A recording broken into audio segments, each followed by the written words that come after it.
Bangladesh economics olympiad 2025 আমাদের আগত সকল শিক্ষার্থীবৃন্দ এবং উপস্থিত অতিথিবৃন্দ সবাইকে অনেক অনেক শুভেচ্ছা। একটা ডকুমেন্টারি রয়েছে, সেই ডকুমেন্টারি প্রেজেন্টেশনের মাধ্যমে আমরা আমাদের মূল আয়োজন শুরু করব।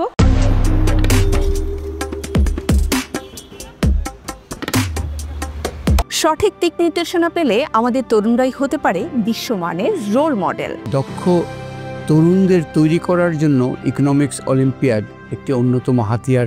তরুণদেরকে বিশ্বমঞ্চে নিয়ে যেতে এবং বাংলাদেশের ওয়ার্কিং এনভায়রনমেন্টে তরুণদের অংশগ্রহণ নিশ্চিত করতে সেটা পারবে শুধুমাত্র ইকোনমিক্স অলিম্পিয়াড ও বাংলাদেশ। বাংলাদেশ ইকোনমিক্স অলিম্পিয়াড মূলত শিক্ষার্থীদের অর্থনৈতিক ধারণা ও বিশ্লেষণের দক্ষতা তৈরি করে। মাইক্রো ইকোনমিক্স, ম্যাক্রো ইকোনমিক্স, আন্তর্জাতিক বাণিজ্য, অর্থনৈতিক নীতি, বাজার কাঠামো, অর্থনীতি ও সমাজ, উন্নয়ন অর্থনীতি, অর্থনৈতিক ইতিহাস, পরিসংখ্যান ও গাণিতিক মডেলিং এবং অর্থনীতি ও পরিবেশ। এত ইন্টারন্যাশনাল পার্টিসিপেন্ট ছিল, এর মধ্য দিয়ে দেশের যে অবস্থা ছিল সবকিছু মিলিয়ে দেশকে রিপ্রেজেন্ট করতে গিয়ে আমার খুব ভালো লেগেছে। বাংলাদেশ ইকোনমিক্স অলিম্পিয়াড থেকে আমি শুধু জ্ঞান অর্জন করি নাই, আমি আত্মবিশ্বাস অর্জন করেছি এবং এর মাধ্যমে পৃথিবীর নানা প্রান্তে তারা ছড়িয়ে ছিটিয়ে নিজেদেরকে যোগ্য করে তুলতে পারে, একই সাথে গ্লোবাল ইকোনমিক ডেভেলপমেন্টে গুরুত্বপূর্ণ ভূমিকা রাখতে পারে। একটা দেশের ভবিষ্যৎ অর্থনীতি কেমন হবে তার অন্যতম পেছনের কথা হচ্ছে মানব সম্পদ কিভাবে গড়ে উঠছে। বাংলাদেশ ইকোনমিক্স অলিম্পিয়াড অর্থনীতির জায়গাতে ঠিক সে কাজটাই করে চলেছে। আমি এই ইকোনমিক্স অলিম্পিয়াডের উত্তরোত্তর উন্নতি কামনা করছি। বাংলাদেশ ইকোনমিক্স অলিম্পিয়াড সম্পর্কে বিস্তারিত জানতে চোখ রাখুন বাংলাদেশ ইকোনমিক্স অলিম্পিয়াডের অফিসিয়াল ফেসবুক পেজে। সম্মানিত সভাপতি ডক্টর হুসাইন জিল্লুর রহমান, আপনাকে আমি বিনীতভাবে অনুরোধ জানাবো আমাদের অতিথিদেরকে নিয়ে মঞ্চে আসন গ্রহণ করবার জন্য।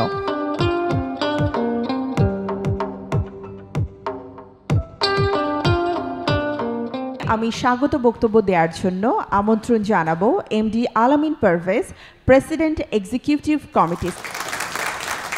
আমরা যখন বাংলাদেশ ইকোনমিক্স অলিম্পিয়াড শুরু করি 2019-এ, আসলে খুব বেশি প্ল্যান করে করা হয়নি। আমাদের পার্টিসিপেন্টদের আগ্রহ উদ্দীপনা ইন্টারন্যাশনাল লেভেলে যখন তারা গিয়েছে, তাদের যে কোনো অর্জনে বাংলাদেশের প্রতি তাদের যে ফিলিংস এবং যে কোনো ধরনের ব্যর্থতাতে তাদের যে দুঃখবোধ, এই ইমোশনগুলো দেখে আসলে আমাদের মনে হয়েছে না, we should be serious about this and we should work more on this thing.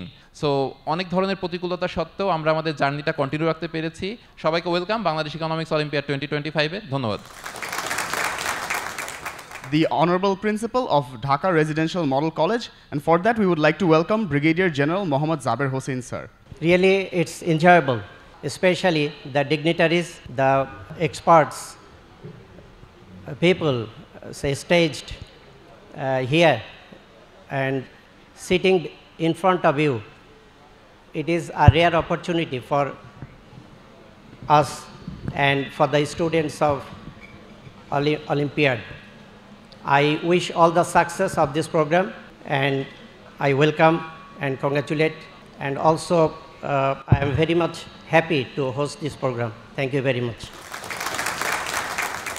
And now I would like to call upon for his speech Mr. Mashroor Arifin, MD and CEO Citibank PLC. একটা করতালি হয়ে যাক please স্যারের জন্য।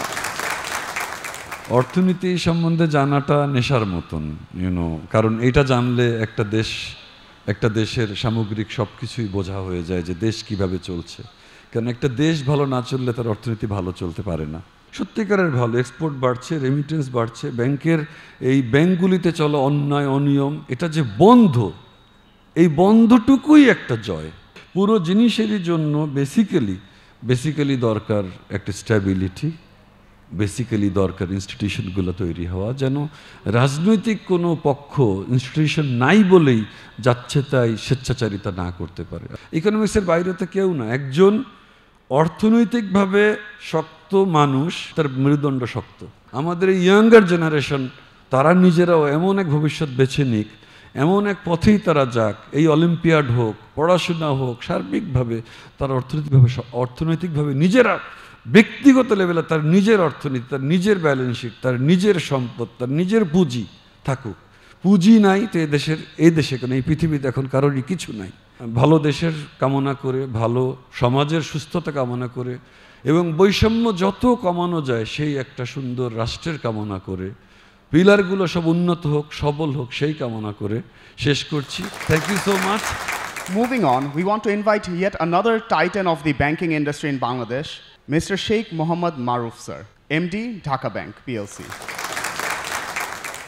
বিভিন্ন কর্মজীবনে আমি দেখেছি মানুষ ব্যবসা করতে গিয়ে যে ভুলগুলো করে, ফাইন্যান্স ভুল করে, ফাইন্যান্স বুঝে না, এবং ফাইন্যান্স না বোঝার কারণে অনেক ব্যবসা ফেল করে। সো আমরা জীবনে ব্যবসা করার জন্য ব্যাংকে বাদ দিয়ে ব্যবসা করা যাবে না, অর্থনীতি বাদ দিয়ে ব্যবসা হয় না, ফাইন্যান্স বাদ দিয়ে ব্যবসা হবে না। সো আমাদের সবার যদি এই ব্যাপারে একটা সাধারণ ধারণা থাকে, নলেজ থাকে, আমরা ব্যবসাটাকে সফল করতে পারবো। আমাদের দেশের জন্য ফিউচার প্রুফ লিডার্স দরকার, যারা জানে ভবিষ্যতে কী করতে হবে এবং ভবিষ্যতে কী ধরনের ব্যাংকিং দরকার, ফাইন্যান্স দরকার, এবং দেশটাকে উন্নত করার জন্য এবং নেক্সট স্টেপে নিয়ে যাওয়ার জন্য কী ধরনের লিডারশিপ প্রয়োজন। I see that leadership will come from this audience. So you guys will lead the country, inshallah. নিজেদেরকে প্রস্তুত করতে হবে, সঠিকভাবে জ্ঞানী করতে হবে, সজ্ঞানী জ্ঞানী হতে এবং সঠিক জ্ঞান নিতে হবে, এবং এই ক্ষেত্রে ফাইন্যান্স, ইকোনমিক্সের নলেজ ছাড়া জীবনে অগ্রসর হওয়া অসম্ভব। Thank you very much. Have a good one. Thank you. Mr. Muhammad Ali, MD and CEO, Pubali Bank PLC. আসলে যখনই আমি নতুন জেনারেশন দেখি তখন অর্থনীতির চেয়ে সবচেয়ে বড় বেশি মনে পড়ে যায় যে টেকনোলজিক্যাল অ্যাডভান্সমেন্টের বিষয়টা। আমার কাছে যেটা মনে হয় যে মেজর চ্যালেঞ্জ হচ্ছে যে টেকনোলজিক্যাল অ্যাডভান্সমেন্টের যে পরিবর্তনটা হচ্ছে তার সাথে আমাদের নিউ জেনারেশন, নিউ নর্মাল যে এনভায়রনমেন্ট তৈরি হচ্ছে সেইখানে আমাদের জেনজিরা, যেই জেনারেশনে যারা হাই স্কুলের স্টুডেন্ট যারা আপনারা আছেন, তারা কিভাবে এই জায়গাগুলোতে নলেজ বেস সোসাইটি তৈরি করে কোপ করবেন। তাহলে এই পরিবর্তনটা কত হবে? আমরা 4th ইন্ডাস্ট্রিয়াল রেভলিউশনের মধ্য দিয়ে যাচ্ছি, 5th ইন্ডাস্ট্রিয়াল রেভলিউশন চলে আসতেছে, এবং এই টেকনোলজিক্যাল অ্যাডভান্সমেন্ট আমাদের কিন্তু ইকোনমিকে নিউ শেপ দিচ্ছে। তো আপনারা যারা আমাদের বাংলাদেশের এই অর্থনীতির সাথে আছেন, আমরা আশা করব যে আপনারা এই টেকনোলজি অ্যাডভান্সমেন্ট এবং এই যে ইম্প্যাক্টগুলো ঘটছে এগুলো থেকে আপনারা যথাযথভাবে এর উৎকর্ষতায় নলেজ আহরণ করবেন এবং নলেজ বেস সোসাইটি। তাই আমি জেনারেশন, যারা নিউ জেনারেশন আছেন, যারা হাই স্কুলের স্টুডেন্ট আছেন, আমি বলবো এই যে রিশেপের জায়গাগুলো আপনাদের সেইভাবে নলেজ বেস সোসাইটিটা করতে হবে। সবার জন্য কামনা করছি পরম করুণাময়ের অপার করুণা এবং রহমত। I would like to invite Dr. Fahmida Khatun, Executive Director, Center for Policy Dialogue, to give a special address. আমাদের সম্পদ সীমিত কিন্তু চাহিদা অসীম। এই সীমিত সম্পদ দিয়ে জনগণের চাহিদা কিভাবে মেটানো যাবে সেটাই, কিন্তু সেই চাহিদা মেটাতে গেলে সবাইকে আবার সমানভাবে তাদের চাহিদাটা মেটানো যায় না। আমরা দেখেছি যে আমাদের যে উন্নয়নের ধারা হয়েছে গত 50 বছরের উপরে স্বাধীনতার পর থেকে, সেই উন্নয়নের ধারার মাধ্যমে আমরা অর্থনীতির একটা জায়গায় পৌঁছতে পেরেছি। আসলে অর্থনীতি তো আর কিছু একটা পাঠ্যপুস্তকে একটা স্ট্রাকচার এই কাঠামোর মধ্যে আমরা পড়াশোনা করি, কিন্তু এগুলো আমাদের দৈনন্দিন জীবনের সাথে ওতপ্রোতভাবে জড়িত, অঙ্গাঙ্গিভাবে জড়িত। তো আমি মনে করি আজকে যারা এই কম্পিটিশনে অলিম্পিয়াডে জয়েন করলেন, অংশগ্রহণ করেছেন, যারা জিতবেন তারা ভালো, কিন্তু যারা জিতাটা সবচেয়ে বড় কথা নয়, যারা এটাতে অংশগ্রহণ করলেন এবং আপনার বুদ্ধিটাকে শানিত করলেন, বিশ্লেষণ ক্ষমতাটাকে শানিত করলেন, সেটাই হচ্ছে সবচেয়ে বড় আমাদের দেশের ভবিষ্যৎ নেতৃত্বের জন্য। যে পেশায় যাবেন, সবাই যে অর্থমন্ত্রী হবে, সবাই যে গভর্নর হবে সেটা না, সেখানে তো কয়েকজন, কিন্তু তার বাইরেও যেই পদে থাকেন, অর্থনৈতিক যুক্তি দিয়ে যদি আপনি বিবেচনা করেন তাহলে কিন্তু সেইখানে সিদ্ধান্ত গ্রহণে আরও সুবিধা হবে। আপনাদের সবাইকে শুভেচ্ছা জানাচ্ছি আরেকবার এবং শুভকামনা রইল। ধন্যবাদ। প্রথমেই আমাদের এই আয়োজনকে যারা পৃষ্ঠপোষকতা করেছেন এবং এই আয়োজনে উপস্থিত থেকে তাদের মূল্যবান বক্তব্য রেখেছেন, তাদের প্রতি আমরা সম্মাননা স্মারক প্রদান করতে চাই।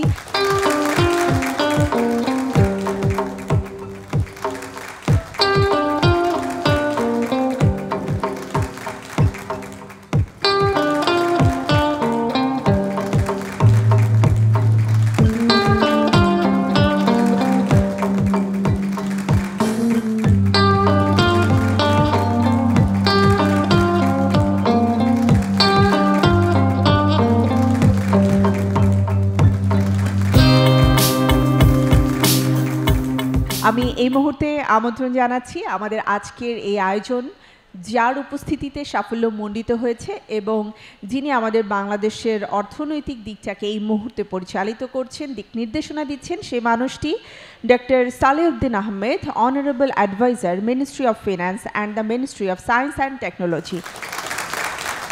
আমি আনন্দিত যে এরকম একটা ইভেন্টের আয়োজনে অর্থনীতিবিদরা যেটা করেছে, একটা মূল উদ্দেশ্য হলো এখানে যারা অর্থনীতিতে পড়াশোনা করেন, চর্চা করেন, গবেষণা করেন, সেখানে তাদের যে চর্চাটা যেন খুব রেলিভেন্ট হয়, চর্চাটা যেন সমাজের প্রতি কিছুটা কন্ট্রিবিউট করে এবং সেটা এই জ্ঞানটা যেন অন্যদের ছড়িয়ে দেয়, সেটা মূল উদ্দেশ্য। যারা নিউ ইকোনমিক্স আছেন যারা, তাদের ইসে থাকবে যে আপনারা চর্চা করবেন, মানে knowledge is a continuous process. শেষ হয়ে গেল, ডিগ্রি পেয়ে গেলাম, that is not the thing. আসলে কিন্তু লেখাপড়া শুরু হয় ডিগ্রির পরে, ক্লাসরুমে সব শিক্ষা হয় না, আর টিচার সব শিক্ষা দিতেও পারবেন না। আমি সাধারণত জীবন থেকে শিক্ষা নেই, আমি বহু প্র্যাকটিক্যাল এসে পেয়েছি যে একটা অর্ডিনারি লোক যখন বলে তার ভিতরে অন্তর্নিহিত মূল্য আছে, সে জীবন থেকে শিক্ষা নেওয়াটা সবচেয়ে বেশি। আরেকটা জিনিস যে there is no shortcut in life. অনেকে মনে করে যে একে ল্যাং মেরে ওর প্রমোশনটা আটকে দিয়ে এর পিছনে যাবো, কিন্তু খুব বেশি দূর যাওয়া যায় না। বাট নিজের মেধা নিজের সেদিকে কিন্তু কোনোখানে you will not be unsuccessful. প্রথমত চাকরি বাকরি না হলেও নিজের যে কন্ট্রিবিউশন, সেটা you'll feel proud of it, সেটা সবচেয়ে বড় সেলফ স্যাটিসফ্যাকশান মানুষের প্রতি করা। আর লাস্ট আমার একটা ইস্যু হলো, দেশে আমাদের সব পৃথিবীর সবই কিন্তু এমপ্যাথি, সহমর্মিতা বলে জিনিসগুলো আস্তে আস্তে উঠে গেছে। এই জিনিসটা কমে গেছে, এটা শিক্ষার ক্ষেত্রে না, সব জায়গায় মানুষ এত সেলফ সেন্টার্ড, এত হেডোনেস্টিক হয়ে গেছে। Bangladesh has a very good reputation. এটা শেষ করি, আমি যত ডোনার এজেন্সির কাছে গিয়েছি, এই প্রত্যেকে দে received our team very graciously. আমি ইফাদের রোমে গেছি, ইফাদের প্রেসিডেন্টের সাথে দেখাই করতে পারে না 4-5 বেশি, আমাকে প্রেসিডেন্ট রুমে নিয়ে বসে কথা বলেছে টিমের সাথে। কয়েকদিন পরে দেখলাম উনি বলছে বাংলাদেশকে আমরা একটা প্রজেক্ট $70 মিলিয়ন দেবো। বাংলাদেশের রেপুটেশন কিন্তু আমরা যারা লেখেন বাংলাদেশে চলছে না, বাংলাদেশে খারাপ করছে, এরা অথর্ব লোক, ঠিক আছে বলেন, আমরা ক্রিটিসিজম নেব, কিন্তু এই জিনিসগুলো কিন্তু বাইরে কিন্তু খুব ভালো প্রচারণা দেয় না। অতএব একটু নিজেকে একটু এই নজরুলের কথা, বলবীর বড় চির উন্নত মমসী, শির ধারা উঁচু করে হাঁটবেন। অনেকে বলে না ধনুকের ইসের মতো আপনি সোজা থাকবেন, বাঁকা হয়ে চলবেন না।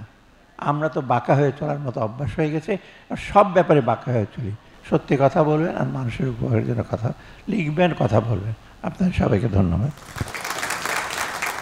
অসংখ্য ধন্যবাদ মাননীয় প্রধান অতিথি doctor Salehuddin Ahmed, honourable adviser, ministry of finance and the ministry of science and technology. এবারে আমরা স্যারের হাতে সম্মাননা স্মারক তুলে দিচ্ছেন doctor Hossain Zillur Rahman, chairman, BDEO। ধন্যবাদ।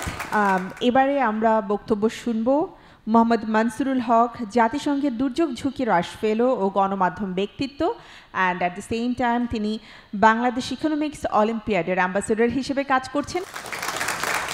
5 জন শিক্ষার্থীকে আমরা আন্তর্জাতিকভাবে একটা প্রতিযোগিতায় অংশগ্রহণ করার জন্য আমরা ব্যবস্থা করব।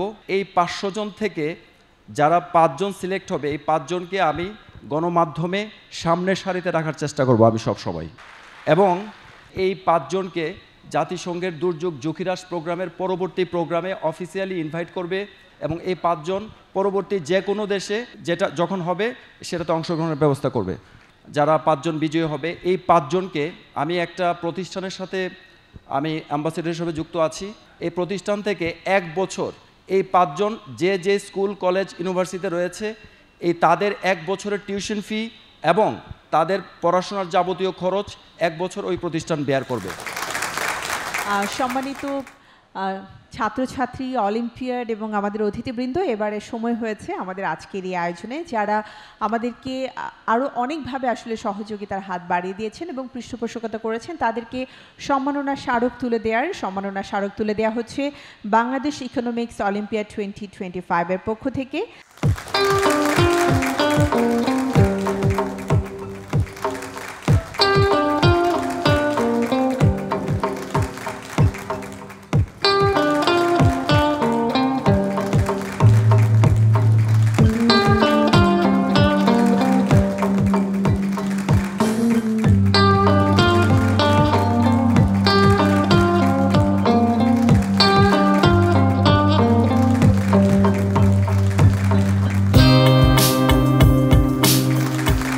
With that, I would request all the campus ambassadors to get ready for the announcement of the Campus Ambassador Awards. These are the people who allowed us to reach far and wide into the grassroots, into the different schools and colleges and the universities of this country. Without further ado, I would like to invite onto the stage Nigar Sultana, Gopalganj Science and Technology University.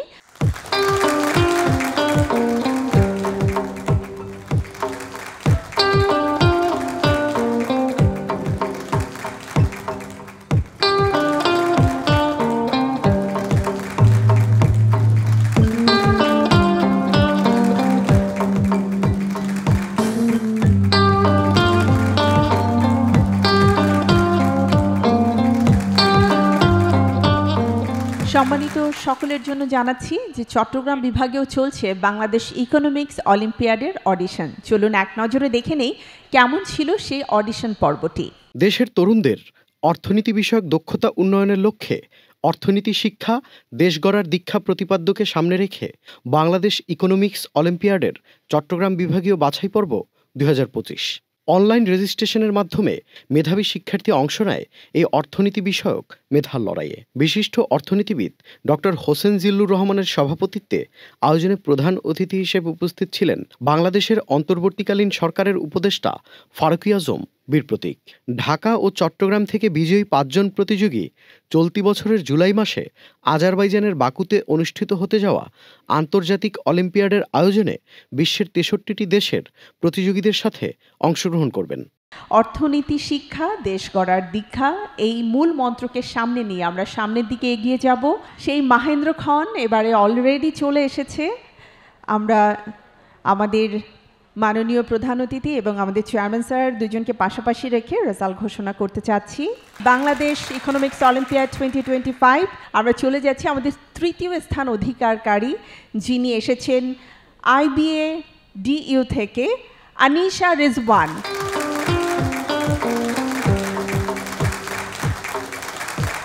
যিনি দ্বিতীয় স্থান অধিকার করেছেন তিনি এসেছেন Dhaka university থেকে মোহাম্মদ মোহাইমুনুল আকবর।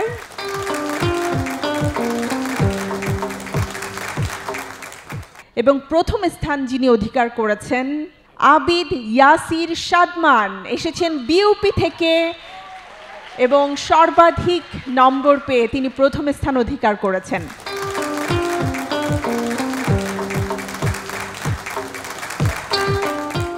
I congratulate to all my fellow friends who have been included for the international program at Azerbaijan, and for those who aren't able to participate in the final round, keep trying your best and hopefully inshallah you'll win the next competition as well. I honestly আজকে expect করি নাই that I would stand third, but I think this is everyone's cue to just go for it. Haro chahe jito, I think you will never lose out on anything, so yeah, go for everything that you want. এবারে আমরা school ক্যাটাগরিতে নাম ঘোষণা করছি। School ক্যাটাগরিতে 3 জনের নাম। Mastermind English medium school থেকে ফারাবিদ বিন ফয়সাল, স্কলাস্টিকা থেকে ফায়াদ সালেহিন আহমেদ এবং আবারও মাস্টারমাইন্ড ইংলিশ মিডিয়াম স্কুল থেকে শেওয়া এল মাহেরা প্রথম স্থান, তৃতীয় স্থান, দ্বিতীয় স্থানও অধিকার করলেন এবং যারা অংশগ্রহণ করেছেন সবাইকে অভিনন্দন জানাচ্ছি। তো এই মুহূর্তে আমাদের সর্বশেষ বক্তা BDEU এর সম্মানিত চেয়ারম্যান ডক্টর হুসাইন জিল্লুর রহমান। একটা করতালি হয়ে যাক স্যারের জন্য। ইকোনমিক্স অলিম্পিয়াডের অন্যতম উদ্দেশ্য হচ্ছে শুধুমাত্র নীতি নির্ধারক তৈরির বিষয় নয়, এটা হচ্ছে প্রাত্যহিক জীবনে আমাদের প্রধান অতিথি বলছিলেন ক্লাসরুমের বাইরেও এই শিক্ষাটা হয়। অর্থনীতি একটি ন্যাচারাল সায়েন্স নয়, এটা একটি সোশ্যাল সায়েন্স। এটা হচ্ছে প্রায়োগিক বিষয়গুলো আছে নিজেদের জীবনে কিভাবে অর্থনীতির মূল কথাগুলোকে প্রয়োগ করতে পারি, এটাও কিন্তু একটা খুব গুরুত্বপূর্ণ বিষয়। ইকোনমিক্স অলিম্পিয়াড বাংলাদেশে প্রতি বছর একটা মনোযোগের আকর্ষণের কেন্দ্রবিন্দু হয়ে যাবে। নানা ধরনের সংকট অতিক্রম করে বাংলাদেশ এগিয়ে যাচ্ছে এবং এই এগুনোর পথে সক্ষম মানব সম্পদ তৈরি করা হচ্ছে অন্যতম এজেন্ডা এবং আগামীতেও আমরা বাংলাদেশ সংকট সকল ধরনের সংকট কাটিয়ে এগিয়ে যাবে, যেভাবে তার মধ্যে অন্যতম একটি শক্তি হচ্ছে সক্ষম মানুষ। শুভ নিয়তের জায়গায় আমরা যদি ঐক্যবদ্ধ থাকি, আমরা যদি কার্যকরভাবে আমাদের নীতি এবং আমাদের দৈনন্দিন কাজ কার্যকরভাবে যদি পরিচালিত করতে পারি, বাংলাদেশ আমরা সবসময় এগিয়ে যাব এবং এগিয়ে যাওয়ার পথে এই সক্ষম মানুষগুলোই হবে অন্যতম কারিগর। আমাদের সবার উপস্থিতির জন্য ধন্যবাদ জানিয়ে এখানে শেষ করছি।